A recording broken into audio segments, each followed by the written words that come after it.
Tim. So why are we here? Well, it's amazing that we are actually just here. I find this place absolutely magnificent. And I think the fact that we are here in this cathedral actually says a lot for the importance that this Action Association is going to have. A long story short, 3 years ago I was part of the church school leadership programme that Tim was on and Carrie was leading with Ruth, and I sat in that room of 25, 26 school leaders again and sat there and did a head count and was like, oh, look, another room where there's me and another member of my SLT and everyone else is white. And so that weekend I went to my hairdressers, the black hairdressers I can only go to once a month because she comes down to Southend from London to do my hair because I can't just go to a normal hairdresser's, got to find a black hairdresser. And I sat there and I looked up the workforce statistics and I found that at that time I was one of 100. So from my ethnic background, there are 100 assistant heads or deputy heads in the UK at that time. One of 100. And I sat there and I thought, when is this going to end? When is the narrative going to change? Because actually, for myself, I've never had a teacher that wasn't white, or a lecturer, or a mentor. And I thought that something has to change. And actually, we want to be the change that we want to see. So I got on the phone to Tim and I said, you will find me some leaders in this diocese who look a bit more like me. And luckily, Tim is not afraid of a challenge and he got a group of us together and now look where we are. But actually why we are here is because as a group we are really, really focused on actually changing the demographic of our school leadership. The vision for education for the Church of England is life in all its fullness. And how can we have life in all its fullness if our demographic doesn't reflect the society that we live in? If it doesn't reflect our children? And that's what we need to change. So as an association, our aims are to change and to improve the statistics for school leaders so that more of our leaders in our church schools will look like myself and some of our other members. One of our aims is also to think about the curriculum, because again, if our curriculum doesn't reflect our society, how can our curriculum provide children with life in all its fullness? So that is something we are working on as well. And through this evening, you'll go to some workshops and hopefully you will be inspired to be part of our journey with reflecting all of these issues in our curriculum. And our third strain is really about having the children involved, because actually pupil voice is really important. We are not just doing this for us, we are doing this for my children, we are doing this for your children, and we're doing this for all of the children that we have in our schools, whether they are of a global majority background or not, because each of our children is a global citizen. And we have to make sure that each one of our children in any school, whether it is the most diverse or whether it is the leafiest school in the back end of Essex, every single one of our children is a global citizen.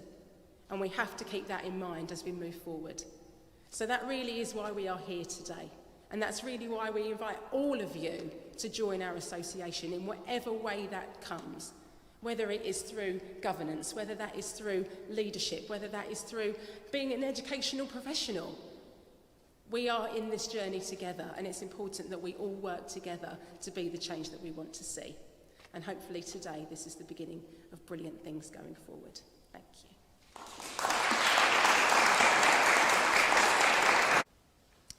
You've all been invited at this time to this special place.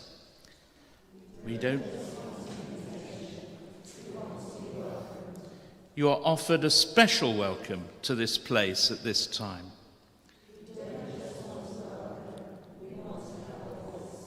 Welcome to this place where there will be time for listening. Welcome to this friendly space where your story will be heard.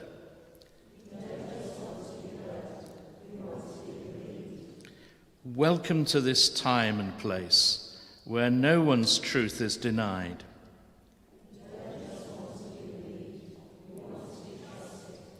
Welcome to this place and time where your words are accepted.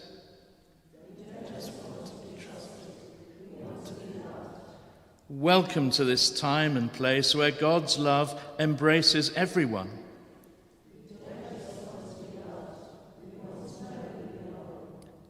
welcome, and we pray you will be empowered at all times.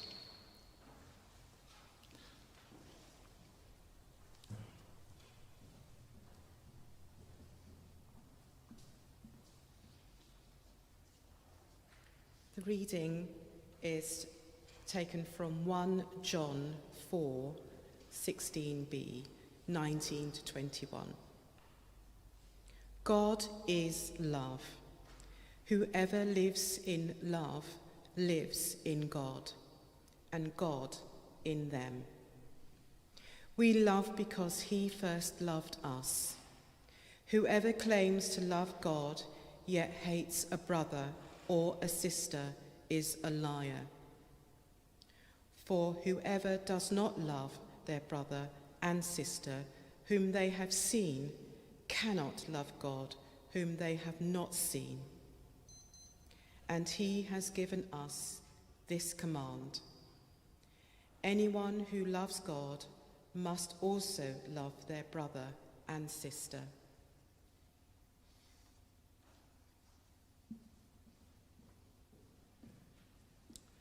And we're going to say together the prayer that follows. God, our Creator, you created humankind in your image and blessed us with your love. Help us to show that love to one another as we work for equality for people of every race across education. Give us strength and courage to speak out against injustice and to work for the transformation of unjust systems that keep some in bondage, that we may be more fully live out your kingdom here on earth, through Jesus Christ, your Son, who came to set us free. Amen. We're privileged to have amongst us two really important and special people who are going to share a bit of their story and their thoughts on this occasion. So the first is Dave Neita. Dave is joining us. Dave is billed as the people's lawyer and the people's poet, but more than that, he's a great guy. And we really look forward to what you have to share with us. Thank you. I wonder if I can borrow something. Is it possible for me to borrow this to use? Yeah. Only just to rest my stuff on. So that, and I know that, the head teacher our esteemed head teacher might also want to have that as well, as a prop. Right. Well, good evening, everybody, once again. And that was just such a beautiful service, and the singing and everything has really filled the space with, I think, warmth and love. And it takes us right back to the... well, first of all, let me just say congratulations for setting up this great organization. That is really well needed, and I'm sure it's going to serve us really well. So Aleishia and Tim and everybody else involved in this great organization, big congratulations. I think it's a job well done. Let me just... Right. I love the litany that starts out with an invitation, a desire to be invited. It starts there, this desire to be invited. And then it ends going through all the different desires, from having a voice to be heard, trusted, and so on, to this desire to belong, which I think is so important. And if I just reflect for a few moments on this same desire that we can pick up in a little story, a New Testament story. And I just want to go to Matthew chapter 19, and there in verses 13 through 15, we find that very familiar story. Preceding the story is Jesus, the rabbi, the teacher, the architect of our education, teaching, and he's explaining various principles and concepts. And by the time we get to verse 13, we see the parents bringing the children so that Jesus could touch them, bless them, teach them. And this is a moment of supplementary education, you might want to call it. The establishment of an education system where the rabbi can teach the children. But sadly, the people you wouldn't expect to excludes the children, or attempts to exclude the children, much like children in our society are excluded. The very disciples try to drive them away and exclude them. And the great teacher, the rabbi, Jesus Christ, says, you know the famous words, suffer the children to come unto me and forbid them not. Jesus becoming the first advocate for children excluded from schools in that very moment. And he reestablished this contact with the children and blesses them. And he further tells them, this is what the kingdom of heaven look like. The kingdom of heaven look like this. For such is the kingdom of heaven, like the children. In other parts, you will see Jesus again teaching, the rabbi teaching again, and talking about the kingdom of heaven, and say if you cannot become like a child, you can't enter the kingdom of heaven. Talking about what this kingdom looks like. And so be careful of the very people in authority, even those disciples who are in authority and respected and regarded, who's often exclude. They tend to exclude. You see that again with the Syrophoenician woman.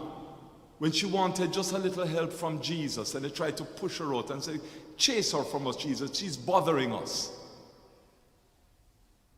And Jesus does what they ask, just to show them what it looks like.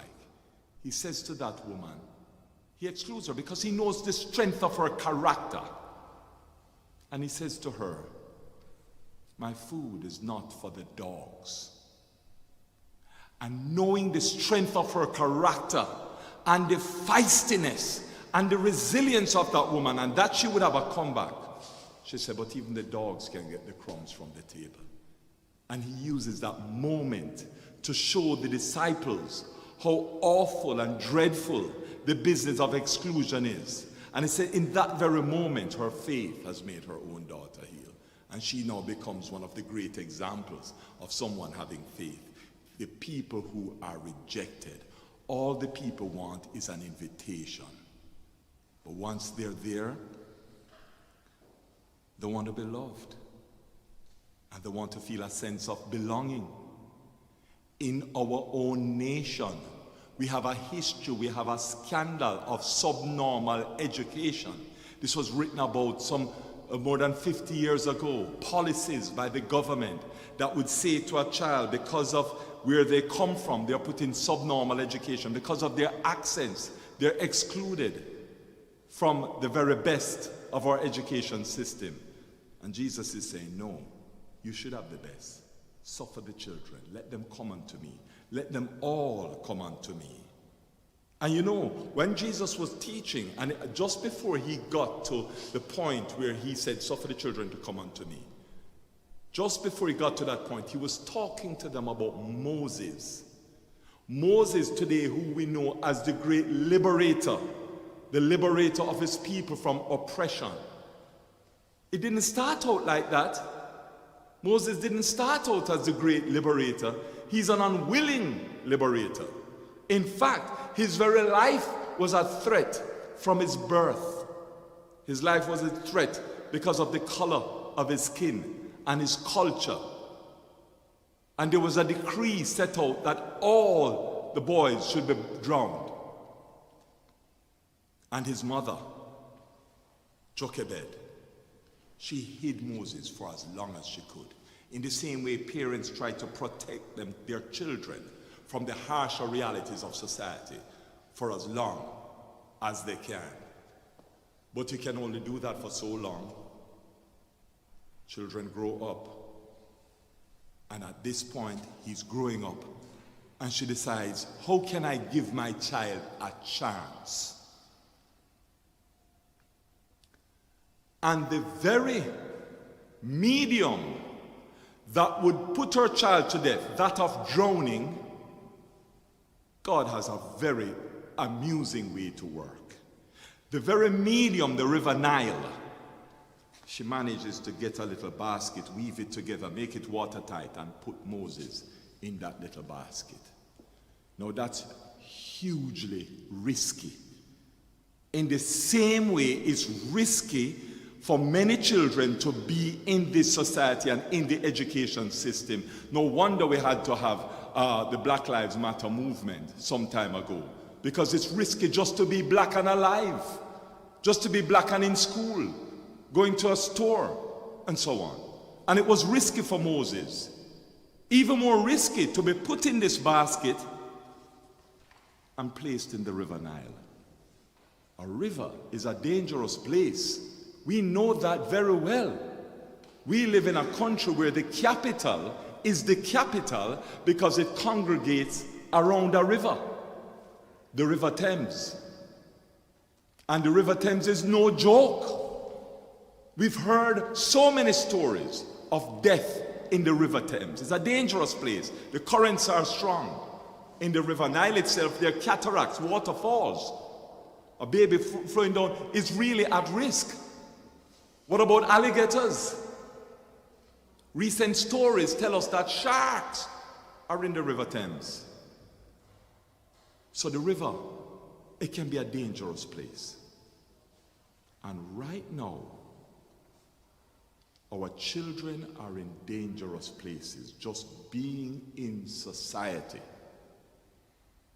And it takes the good rabbi to fetch the child out of the danger of that water.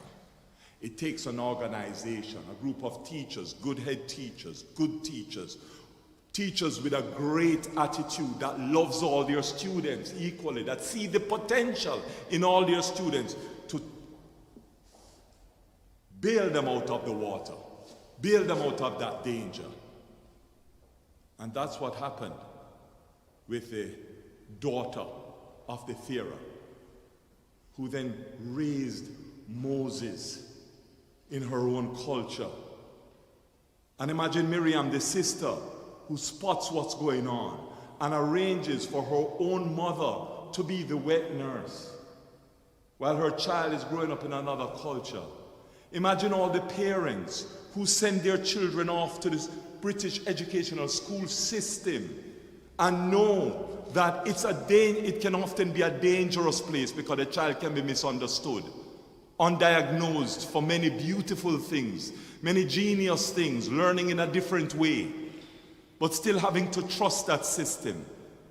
And imagine the mother, Jochebed, becoming the wet nurse and only having that brief moment with the child before the child has to go back to their place of education in the palace to learn from the very system that was oppressing her people, but still knowing that the child can have the milk from her bosom and the nurturing from her culture and the love from her arm, so that Moses grows up with the privilege of being in a royal family and a royal setup, but has the love, the commitments, the roots of his mother. So let us continue, even in our homes, when we have to send our children to schools that can be dangerous places, give them that nurturing milk of their culture so they never forget who they are. Moses never forgot who he was. And that Moses, that was a threat in his early life, moved on to become the great liberator of his people against the oppressors. And so organizations like this is very important. Our love, our commitment, our dedication to all students, regardless of color, is important. You cannot hide the way you feel about students. Students feel far more sensitively than teachers think they can hide. They know whether they're loved or not. That's why they knock at the door and they want to, first of all, come in. But they don't just want to come in through invitation. They want to be loved. And they want to belong and know that they belong. We must frame this litany, and we must live out this litany in our educational institutions and in our organizations. So I want to bless these words to your heart and close with a poem that's dedicated to the young people. You can do it. So don't give up. Don't sleep away your dreams. You must wake up. Speak out your ambitions. Do not shut up. Your feelings and ideas, do not lock up. Express yourself. You must get up. When you're learning in class, it's best to sit up. In this race called life, you must keep up. For your principles and rights, you must stand up. So arise, young people, arise. Full time you realize that the best in life you can achieve, so don't ever compromise. Awake, young people, open your eyes. No time to listen to negative lies. Keep a positive vision alive. You're uniquely created, this is true. And no one else can carry through that special mission you were put here to do. So step up and claim your great destiny. Embrace it with your soul and all your energy, because this great destiny rightfully belongs to you, to each of you. Thank you, and God bless you.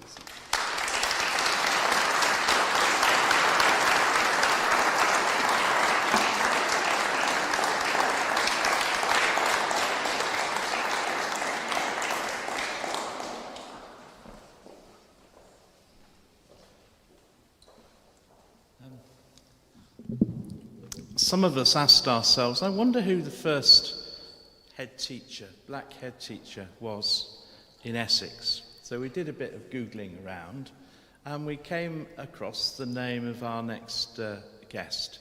And he's going to tell you a bit about his story. His name is Carlton Darrel, and he was a head teacher in Thurrock, and now lives in retirement, also in Thurrock. And a very warm welcome to Mr. Darrel. I can't see where you're sitting there. Right, I was looking at the back.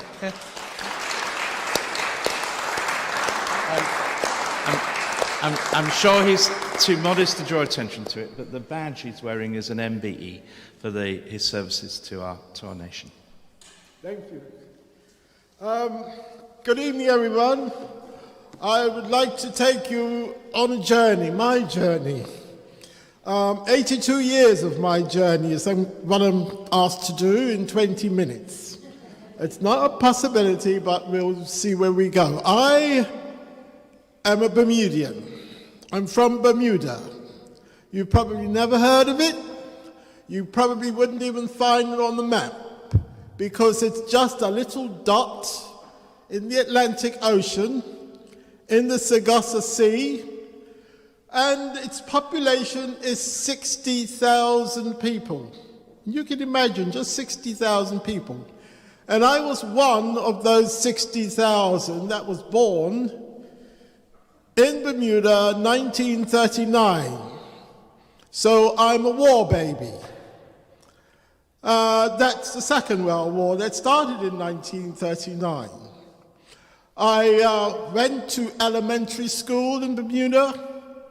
And after elementary school, I didn't know what I was going to do. I could have left school at 11, but I didn't.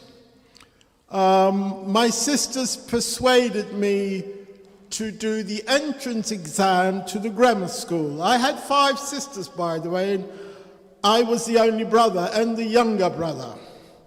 So I had to listen to my sisters, and I said, okay, I'll go and do this entrance exam. I couldn't have cared whether I passed it or not, but I said I'll go and do it. So I went to Berkeley Institute on a Saturday morning, and I did this entrance exam. It was to do with mathematics, and it was to do with English. And I left, went home, and waited to see what would happen. And I think it was after a month I discovered that I passed the entrance exam to go to Berkeley Grammar School. However, what you don't know is that Bermuda, it's now a dependent territory, but it was a British colony. So it meant that I was British anyway.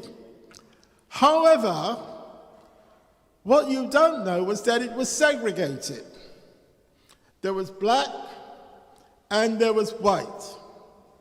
So at the age of 5, I had to go to a black school because I couldn't go to that white school. We just accepted it. And then at the age of 11, to pass the entrance exam, I had to go to a black grammar school, the only black grammar school in Bermuda. And I just didn't think I stood a chance of getting into this one black school because I knew the white schools wouldn't accept me. There was Salters Grammar, and there was Warwick Academy, and a few other white schools in Bermuda, but I had to go to the one black school that was Berkeley Institute. I got in, and then I followed my sisters because 2 of my sisters managed to pass the entrance exam as well. So where was that going to lead me? I didn't know. However, we studied Latin, we studied French, we studied algebra, etc., the things you do in the grammar school. And what was I going to do at the end of the grammar school? I don't know. However, I did manage to get in the school choir, and I managed to, I think I was a first tenor. I don't know if you girls know what that is, but I was a first tenor in my school choir, grammar school choir, and I was so pleased to hear your beautiful voices tonight. However, the one thing that I would like to say to you is, when you're singing, smile. You were too serious. I'd like to see you smiling. But I'm going to carry on with my little journey because once I had got to the end of my grammar school, we had to do the Cambridge School Certificate. And that was set over here in the UK. We had to do 6 subjects and pass all 6 in order to get to graduate. And I managed to do that, and I was quite proud of myself. And I thought, what do I do now? Well, my eldest sister told me my friends were going to college. So I thought perhaps I better think about going to college. So I applied for a scholarship. And I couldn't believe it. I actually got a scholarship to go to a teacher's training college. I wanted to come to the United Kingdom because I was told they had the best schools over here. And in order to get to the United Kingdom, I only got a grade 3 in my Cambridge School Certificate and not a grade 1, so they would not accept me over here. However, I was accepted in the Canadian college with my grade 3 certificate.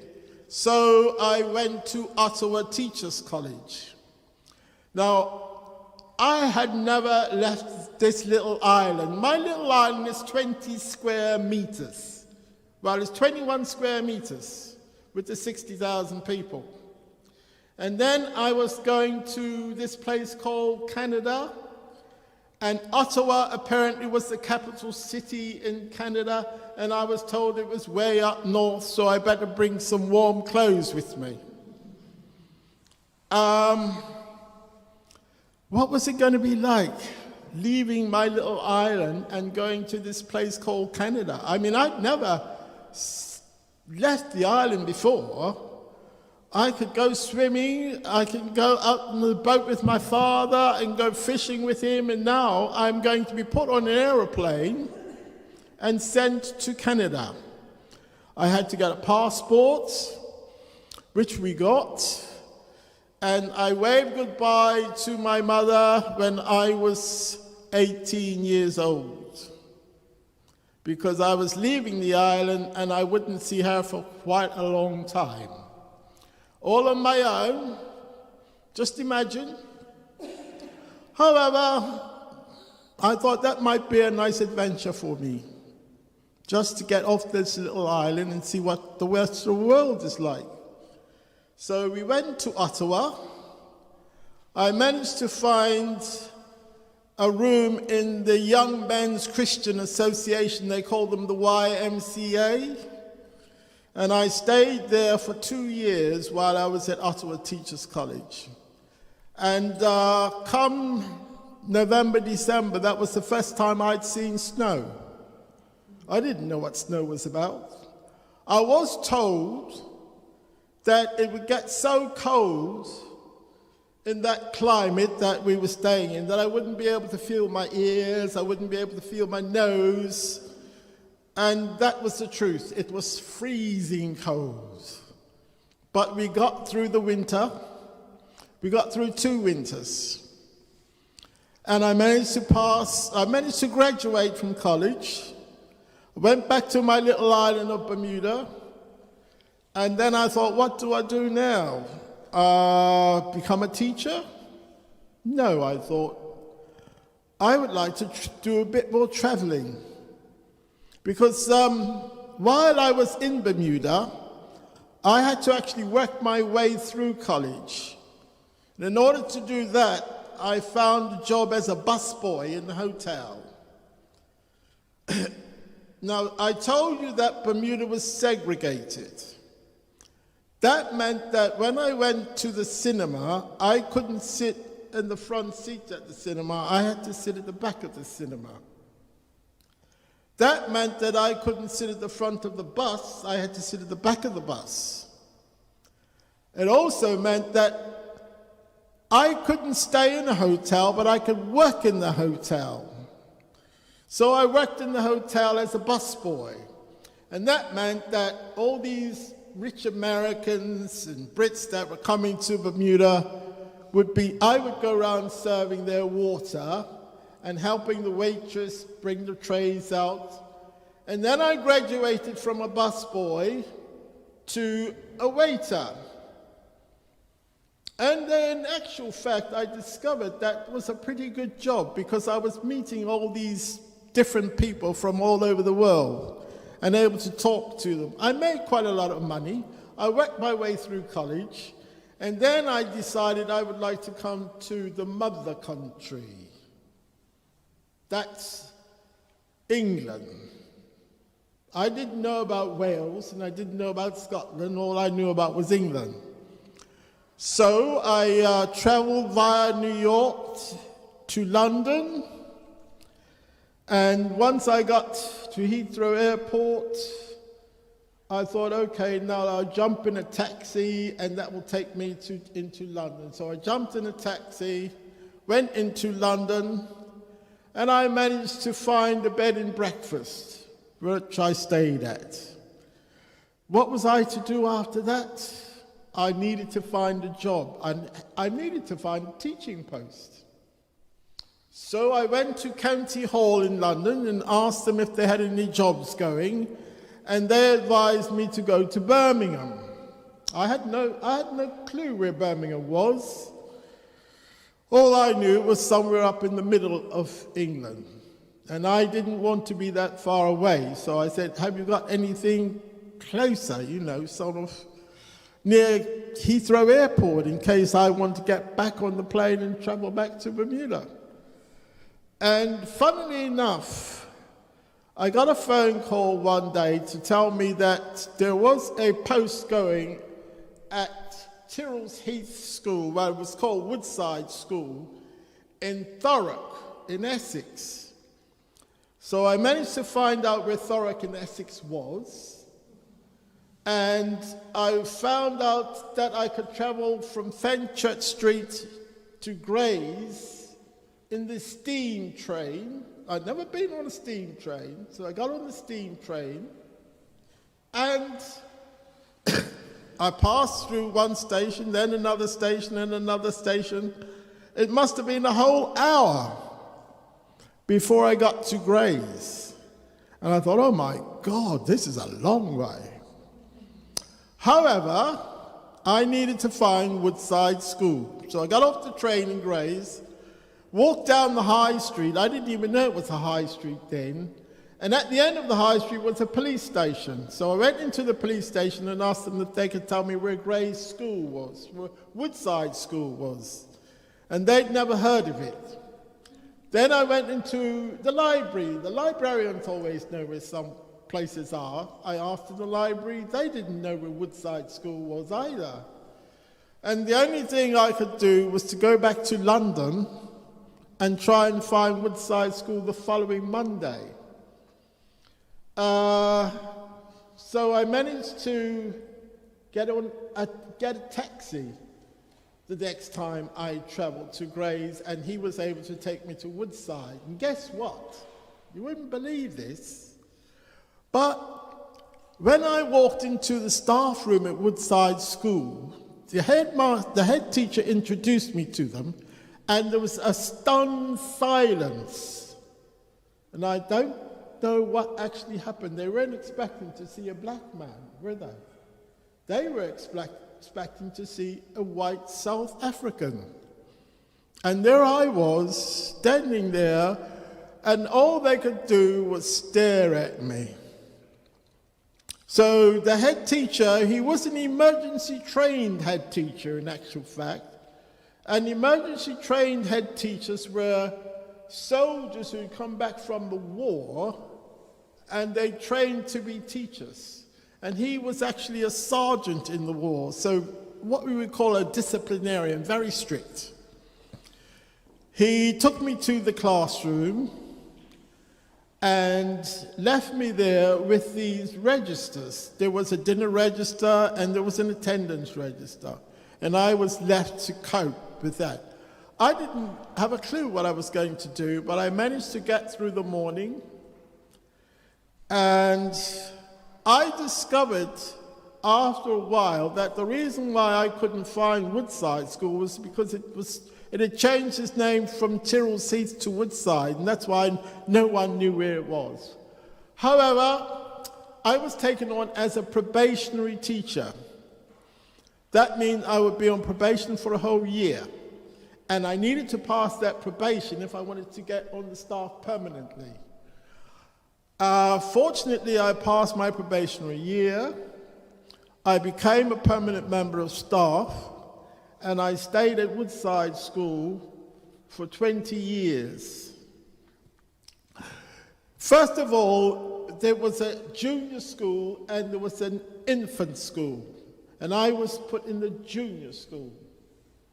While in the junior school, the headmaster asked me if I'd played any sports, and I said, yes, I played for my school football team. So he said, okay, you can take the boys' football then. And I formed the football team.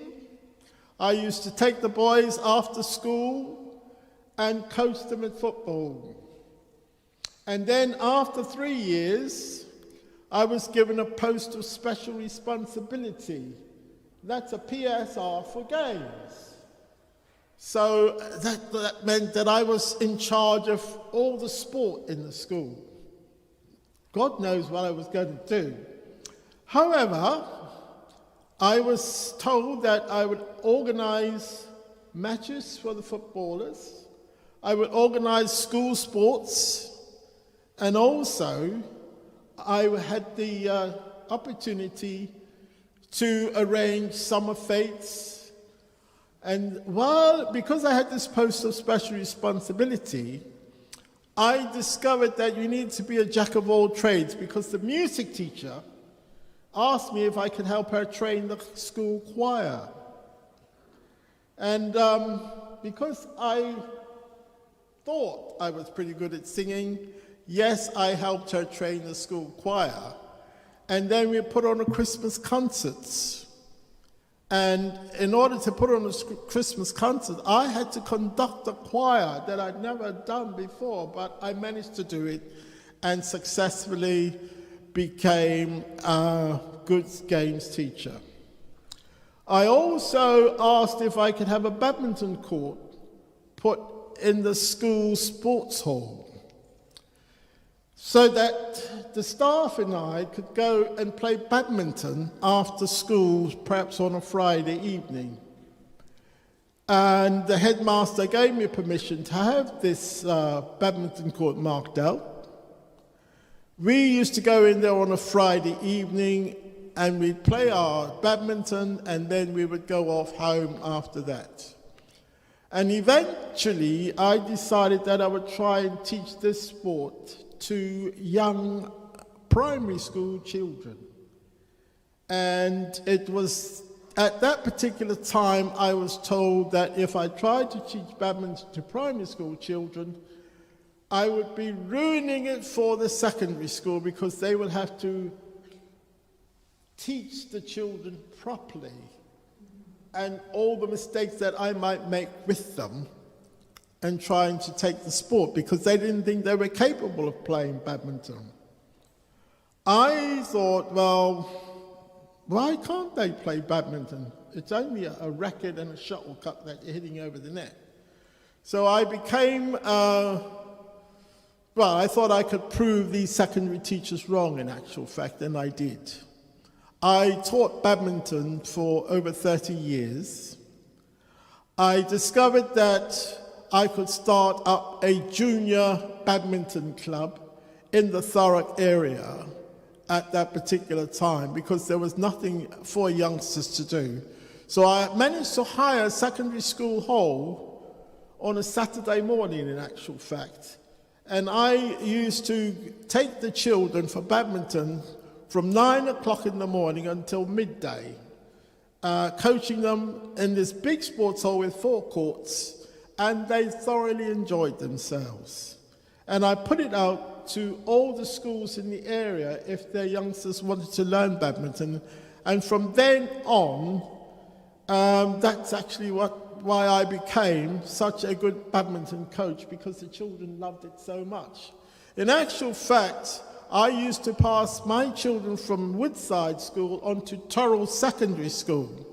And Darrel Secondary School became one of the top schools in England for 3 years running.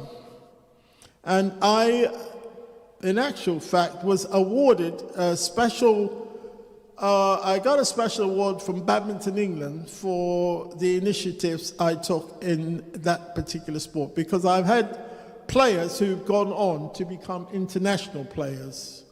I've had Tracy Salmon, who was the #1 badminton player in the girls under 11, under 12s and under 13s in the country. I've had Gillian Moore, who again was what I would call a top doubles and top singles player in the country. So many of my children went on to represent England in the English schools and then represent England. One girl actually represented England in the Wimbledon All England finals. So that was quite an achievement as far as I was concerned. Now, I went from becoming a post of special responsibility to a deputy head teacher.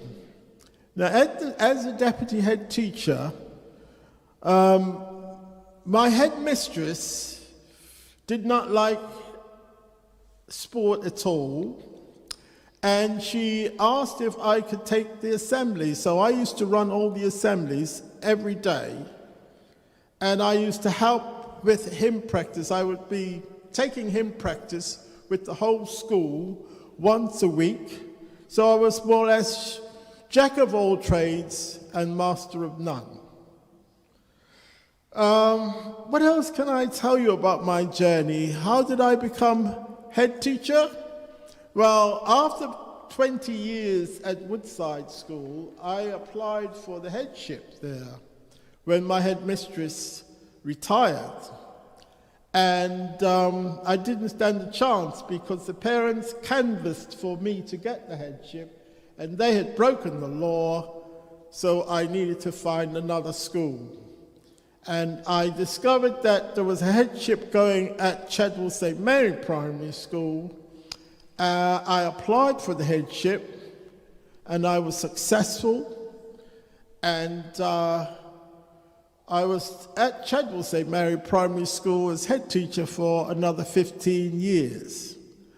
I think one of the things that I told myself when I first came to England was, because I was brought up in a segregated society, I needed to integrate once I came to the UK. So I made a special point of integrating. I managed to join what they call Gray's Round Table.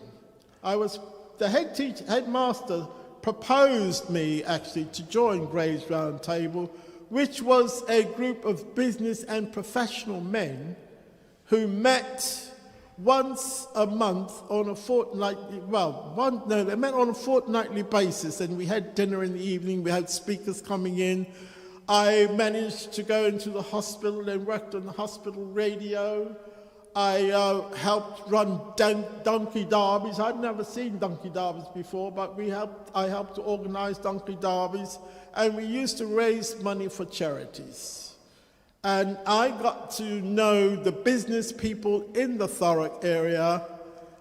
I got to know so many youngsters through badminton that it was unbelievable. I then became president of Thurrock Tigers Football Club. Now, Thurrock Tigers Football Club was me plus a few other young Indian teachers who wanted to get more of the Indian children involved in playing football because there weren't that many about. So we started up our own club, and we managed to build it to about 100, 150 children. And that was another reason why I've now got this badge that I'm wearing, is because of all the work that I did with young children in the Thurrock area. I now have retired. I've been retired for about 20 years. I decided what could I do if I gave up badminton. And I thought I might take up the gentleman's game called golf. So I went and had golf lessons at the Langdon Hills Golf Club. I wasn't that good. I didn't think so myself anyway, but I persisted. And over the years, I learned how to play the game properly. I became a senior member, and I became senior captain at Langdon Hills Golf Club. And 2010-2011, I was invited to go to Buckingham Palace for outstanding service to the community of Thurrock. And it was Prince Charles who awarded me with my MBE, which I am wearing at the time.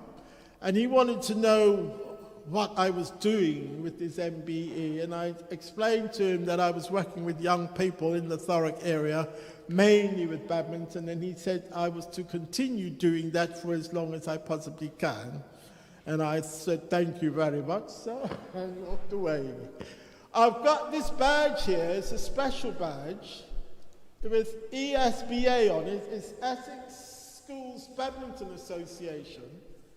And this is because I was awarded what we call colours for my contribution to badminton in all the Essex schools. The youngsters that I brought through at Woodside played for their county of Essex. Year after year after year, they played for their county of Essex. the boy that I first taught badminton to, in actual fact, his name was Paul Burdett. He came to see me about 5 years ago. He is in his 50s. He played for England. He played for Essex. And he is also mentioned in the book itself. Have I had my 20 minutes? Thank you so much. I hope that all you young people carry on singing, because I loved your voices. And I wouldn't mind getting another invite just to come and hear you in your schools. Thank you all very much.